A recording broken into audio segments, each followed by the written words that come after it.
এদেশে এনজিও সংস্থা আছে না নাই? এদের কারবার হলো বাড়ি বাড়ি ঘুষ পৌঁছায় দেওয়া, সুদ পৌঁছায় দেওয়া। এলাকার ভিতরে সুদের কারবারই চলে না এমন বাড়ি দেখানো খুব মুশকিল।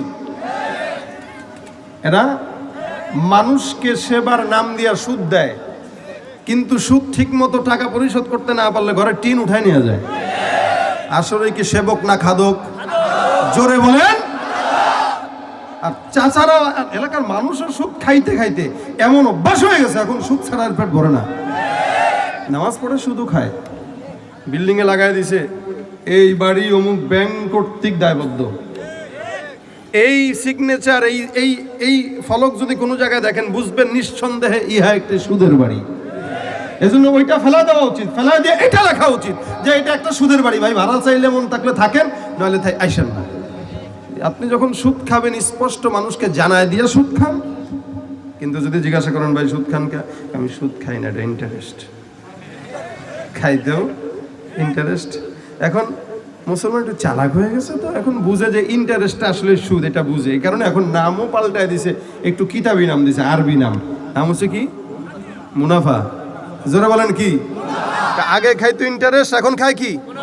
আচ্ছা, যেই মুনাফা সেটাই তো সুদ না? আগে আমার দাদারা অথবা ফট দাদারা এরা মুরগিরে পুড়ায় খাইতো, নাম ছিল পুড়া মুরগি। এখন আমরাও পুড়ায় খাই, নাম দিছি গ্রিল চিকেন। কথা কয় না?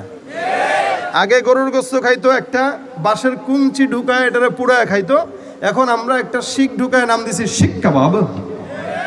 হ্যাঁ, আমি গত 4 থেকে 5 বছর আগে আমাদের আবু রায়হানদের এলাকায় এক মাহফিলে নিয়ে গেছে কুড়িগ্রামে। তো যাওয়ার পথে আমরা বিকালবেলা বলতেছে ভাই কি নাস্তা করবেন? তাই আমি বলতেছি একটু গ্রিল চিকেন টিকেন খেতে মন চাইতেছে। আচ্ছা চলেন নিয়ে যাই। এখন এক বাজারে নিয়ে যাচ্ছেন, কোনো জায়গায় নাই। তা নাই না, একজনকে জিজ্ঞেস করছি গাড়ি থামে আমাদের ড্রাইভার, যে ভাই এখানে গ্রিল চিকেন টিকেন পাওয়া যায় না? কহা সামনের বাজারে তো আছে, দোকান আছে। সামনের বাজারে দোকান যায় দেখি সব হইলো গ্রিলের দোকান। বুঝেন নাই? সব হইলো গ্রিলের দোকান।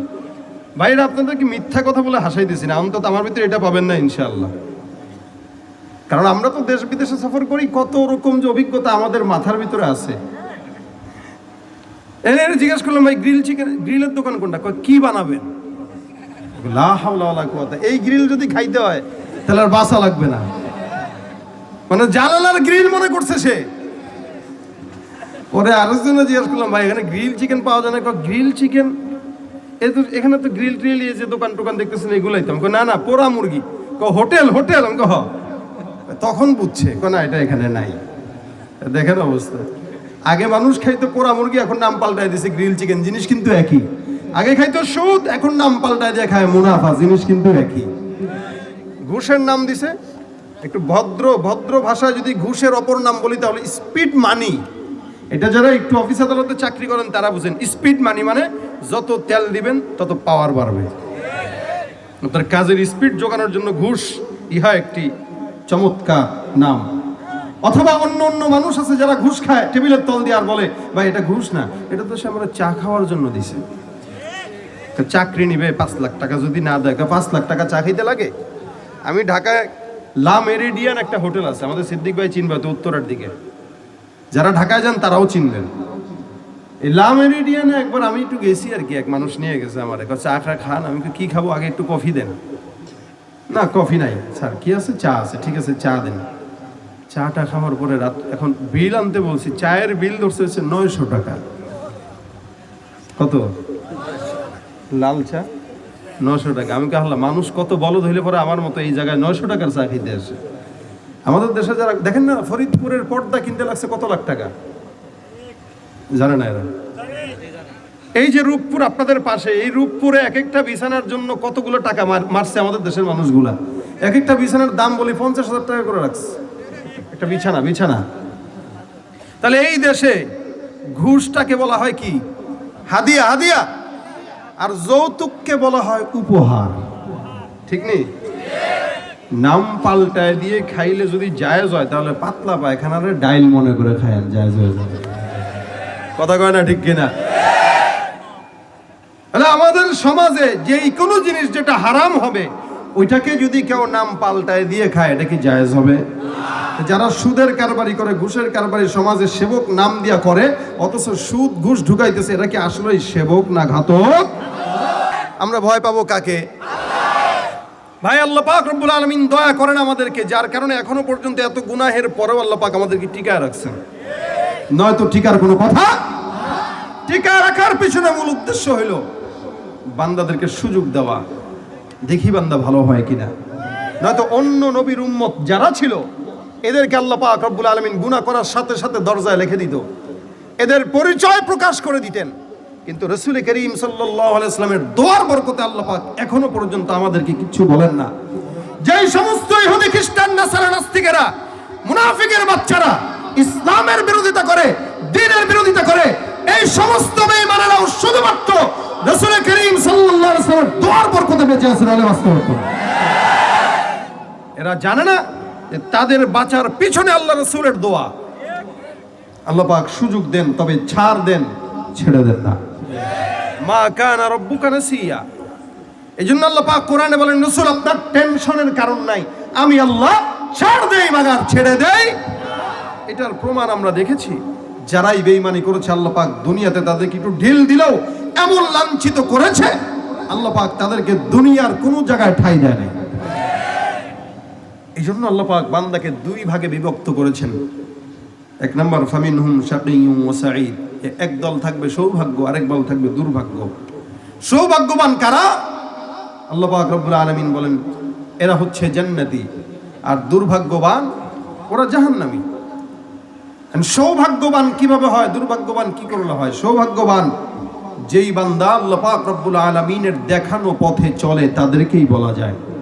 এই জন্য আল্লাহ পাক তাদের ব্যাপারে বলেন, ইন্নাল্লাযীনা আমানু ওয়া আমিলুস সালিহাতি কানাত লাহুম জান্নাতুল ফিরদাউসি নুজুলা।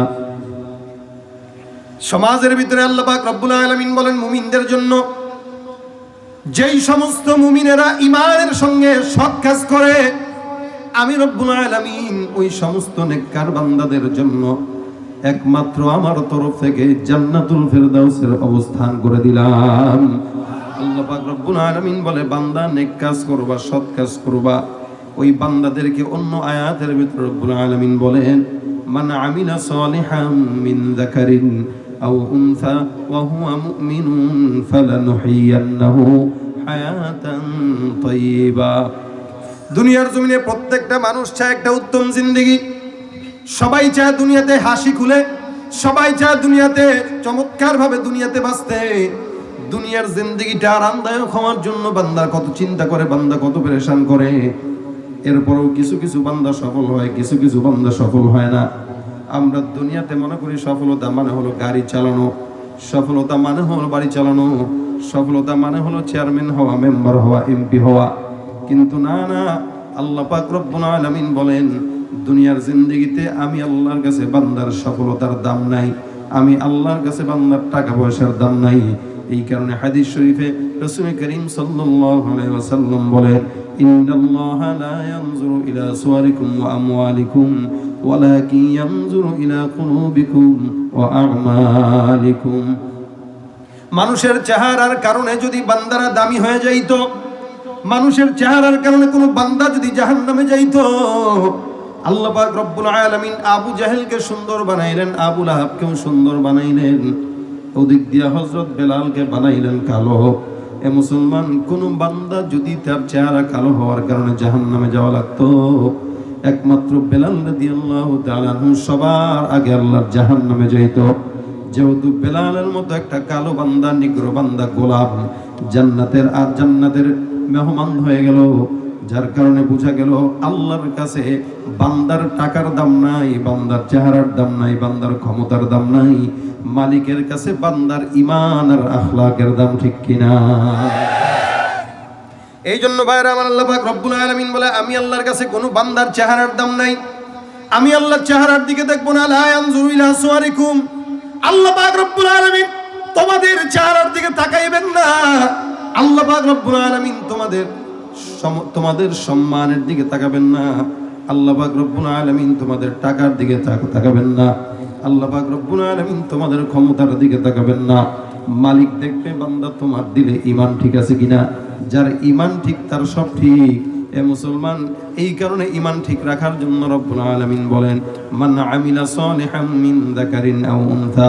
তোমাদের ভিতরে কোনো বান্দাদের ভিতরে বান্দা অথবা বান্দি, কোনো পুরুষ অথবা কোনো নারী, মুমিনদের ভিতরে নারী আর পুরুষ যারাই দুনিয়ার জমিনে বেঁচে আছে, এই সমস্ত বান্দারা যদি নেক আমল করে, আমি আল্লাহ পাক রব্বুল আলামিন ঘোষণা করলাম মুমিন, আমি আল্লাহ পাক রব্বুল আলামিন ওই সমস্ত বান্দাদেরকে দুনিয়ার জিন্দেগিতে উত্তম হায়াত দান করে দেব। সুবহানাল্লাহ। এখন আমরা বুঝতে পারলাম উত্তম হায়াত মানেই চেয়ারম্যানই না, উত্তম হায়াত মানেই মেম্বারই না, উত্তম হায়াত মানেই টাকাওয়ালা না, উত্তম হায়াত মানে গাড়িওয়ালা না। উত্তম হায়াত হলো তার আল্লাহ পাক রব্বুল আলামিন যাকে দুনিয়াও দিয়েছে আখিরাতও দিয়েছে, সেই বান্দাই হলো উত্তম হায়াত। এই জায়গায় উত্তম হায়াতের কথা হলো, উত্তম জিন্দেগির কথার অর্থ হলো বান্দার দুনিয়াও ঠিক থাকবে, দুনিয়ার পাশাপাশি আখিরাতও ঠিক থাকবে। আমাদের দুনিয়ার আখিরাত উভয় ঠিক রাখার জন্য রব্বুল আলামিন শিখায় দিলেন দোয়া। বান্দারা তোমরা নামাজের ভিতরে যখন দাঁড়াইবা, আমি আল্লাহর দরবারে ডাক দেয়া বলো, আল্লাহ তোমার কাছে আমরা দোয়া চাই, রব্বানা আতিনা ফিদ দুনিয়া হাসানা ওয়া ফিল আখিরাতি হাসানাতাও ওয়া কিনা আযাবান নার। হে রব্বুল আলামিন, তোমার কাছে দুনিয়ার জমিনটার হাসানাত চাই, দুনিয়ার ভিতরে আমরা কল্যাণ চাই। রব্বানা আতিনা ফিদ দুনিয়া হাসানা। আল্লাহ গো, আল্লাহ পাক রব্বুল আলামিন আগে বান্দাকে শিখায় দিলেন, বান্দা আগে দুনিয়ার কল্যাণ চাও। দুনিয়ার কল্যাণ মানে চেয়ারম্যানই হওয়া, দুনিয়ার কল্যাণ মানে টাকা পয়সা হওয়া, দুনিয়ার কল্যাণ মানে গাড়ি বাড়ি হওয়া, দুনিয়ার কল্যাণ মানে ব্যবসায় বরকত হওয়া, দুনিয়ার কল্যাণ মানে সন্তানের ভিতরে বরকত হওয়া। দুনিয়ার কল্যাণ যদি কোনো বান্দা পেয়ে যায়, এখন ওই বান্দাটা আখিরাতের কল্যাণ যাবে কি? ওয়া ফিল আখিরাতি হাসানা। দুনিয়ার কল্যাণটা আমার কাছে মিলে গেল, আমি 5 তলা বিল্ডিং করলাম, এসি রুমে বসবাস করি, সন্তান সন্ততির অভাব নাই, বিবিও আছে সুন্দর, এরপরে আমার চেয়ারম্যানও আছে, কোনো কিছুর অভাব নাই। এখন মালিকের কাছে ডাক দেয়া বলেন, অফিল আখিরাতি হাসানা। দুনিয়া তো পাইলাম, মালিক জানি না দুনিয়ার জমিন থেকে বিদায় হওয়ার পর আখিরাতে কি অপেক্ষা করে। আল্লাহর কাছে কোনো বান্দা যদি চায়, আল্লাহ তুমি এখন দুনিয়ার জিন্দেগির পরে আখিরাতের সুন্দর হায়াত দান করো। আখিরাতের জিন্দেগির হায়াত, আখিরাতের কল্যাণ মানেই হলো দুনিয়ার জমিন থেকে বিদায় হওয়ার পর আল্লাহর জান্নাত পাওয়া। সুবহানাল্লাহ।